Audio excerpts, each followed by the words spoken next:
Welcome back to Music Theory Logic. Andrew here, your host, and today is going to be another music theory breakdown. This is where I recreate popular songs so that I can show you where the notes come from, show you some music principles that might seem pretty boring if I just explained them, but when we see them in songs that you already perhaps like, and perhaps that's why you're coming to the channel, it's a little bit more exciting. So let's go ahead into the session. Now, if you happen to enjoy this, you would help me out a lot by subscribing to the channel. Not even to the 1,000 subscriber mark, which hopefully blows your mind. You're expecting me to be at like 250,000. Maybe I will someday. Yeah, I don't know. I didn't get into this for the views anyway. If this helps 5 people out there, that is a success to me. So without further ado, I'm going to play the instrumental from the beginning. You're not hearing any of the audio from the original song. That's because I don't have the rights to this. Once again, this is All of My Life by Lil Durk featuring J. Cole. This track was produced by d.r.u, and I will explain some stuff about the music after we hear it. We're only going to play it through like the second hook because we will have heard everything at that point. Here it is.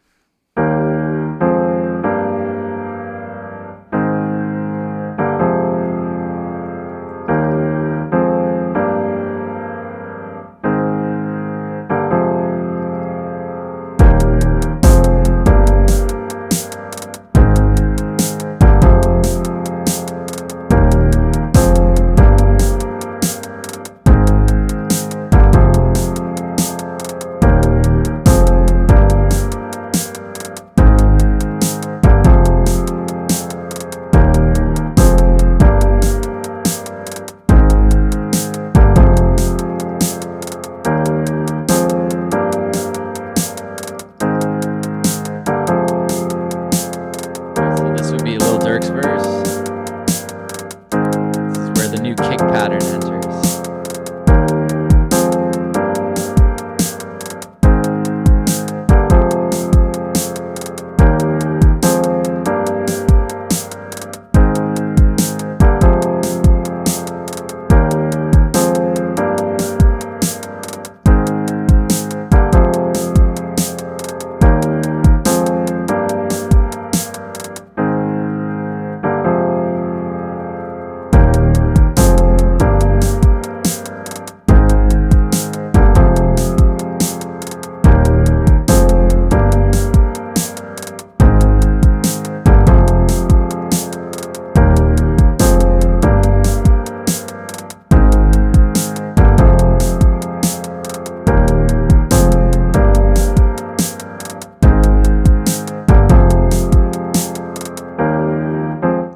Cool. So once again, I know that doesn't sound nearly as good as the instrumental from the song. I do my best to choose sounds that aren't absolutely terrible and to try to mimic sounds. But ultimately, since I don't own the rights to the song, it's not the best use of my time to make sure I get the perfect 808. I'm confident that the notes are correct. And for talking about the music theory, that is all we really need. Music theory basically refers to like the language we use to explain notes, rhythms, scales, chords, stuff like that. So this song is in the key of E flat major. Seems complicated because it has 3 black keys. Those from low to high are going to be E flat, A flat, and B flat.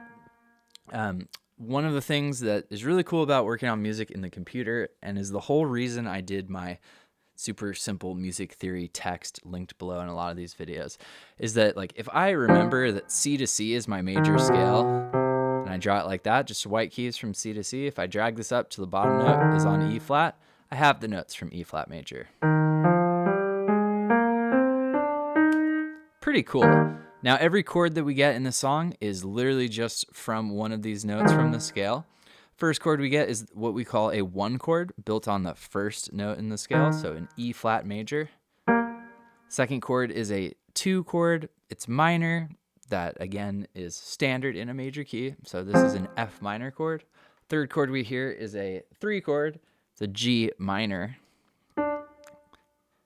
Fourth chord that we hear in the song is our 4 chord, which I know seems kind of confusing. So like when we're talking about chords from scales, again, we call it a 1 chord, a 2 chord, a 3 chord, a 4 chord, a 5 chord, 6, 7. If the chord is built off like the first, the second, third, fourth, fifth note, In this song, it just happens to be that the 5 chords we use are the 4 chords we use are the first 4 chords in key. So literally just climbing up. Now we get some interesting rhythms. So let's go through each part. All right. So starts out the line you see at the bottom. This is sustain pedal automation, makes it sound more like the original.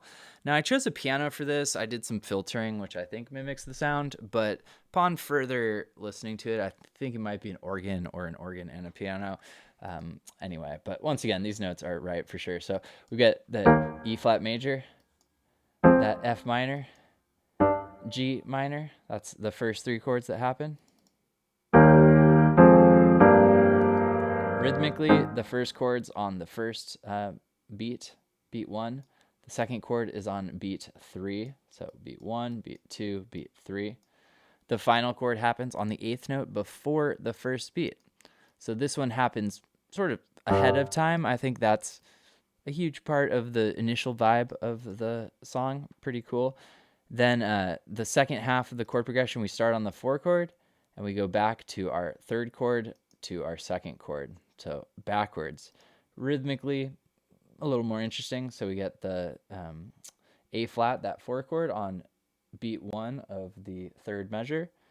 All right, and then we get the G minor chord, the 3 chord, followed by the 2 chord in beat 4 of that same measure, 8th note pattern. So let's watch all this piano as it goes by.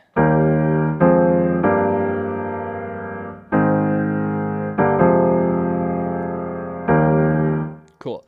Now the rest of this is going to be super simple. The bass line is literally, it's an 808 and it's doing the same exact low note that's happening in the piano. So this would be called like a root position or is that right? Root position bass line.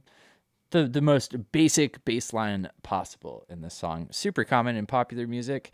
And this is on the tops of the charts, which is why where I came across it to do the breakdown. Thought some of you might find this interesting. So once again, notes, same rhythm. E flat, F, G, A flat, G, F. Cool. Drum wise, this is the part that is, I guess, the most interesting, the stuff that changes in the song. We hear like the same piano throughout most of this, I think the entire song. We hear, anytime we hear a bass, it's that same bass line. But the drums kind of vary. The first thing that's happening in the hook, it sounds like there's not much kick drum, but I think what's happening is that the kick is happening at the same timing as our bass line. So down here, this is our kick. Now our snare, which is this middle one, is a halftime backbeat. We're at 143 beats per minute, and the snare is happening on beat 3. Refer to that as halftime. All right, that's pretty much the only snare. Every other measure, we get this snare accent on the 2nd 8th note. Right here, it's the light blue hit that I have. The color in Logic shows us like how hard it's being hit, so that's a much softer hit. And then finally, we get the hi-hats. We pretty much get steady 8th notes, but at the end of every second measure, we get this like trill pattern. Now these there's some different patterns in the song. I kind of kept it consistent. Function the same way. So if we solo out these drums, let's hear what I've got.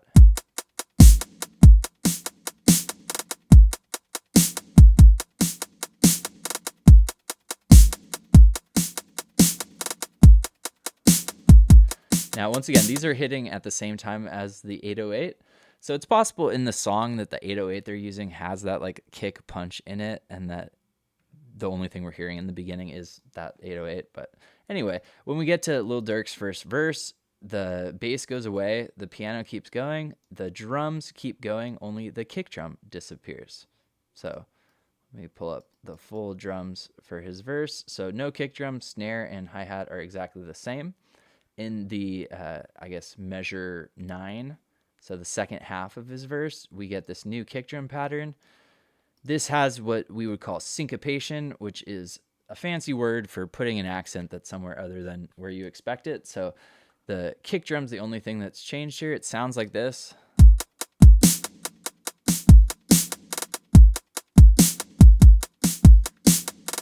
All right, so again, the hi-hat and snare are exactly the same. Kick is happening on beat 1. The 8th note after beat 2. or the fourth eighth note.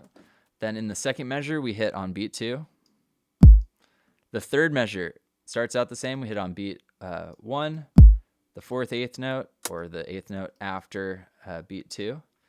Then on beat 4, we hit 2 eighth notes in a row. Then the next measure, measure 4, is the same as measure 2, where the kick drum just happens on beat 2. Now this kick pattern ends up being the more exciting kick pattern in the song. The next time we hear the hook in the song, we hear, let me actually play that section. We hear everything we've heard before, only the more exciting kick drum. That in conjunction with the bass line works pretty cool because the bass is doing the same thing that the piano is doing. And so the kick having that syncopation gives it more like vibe or more interest. It sounds like this together.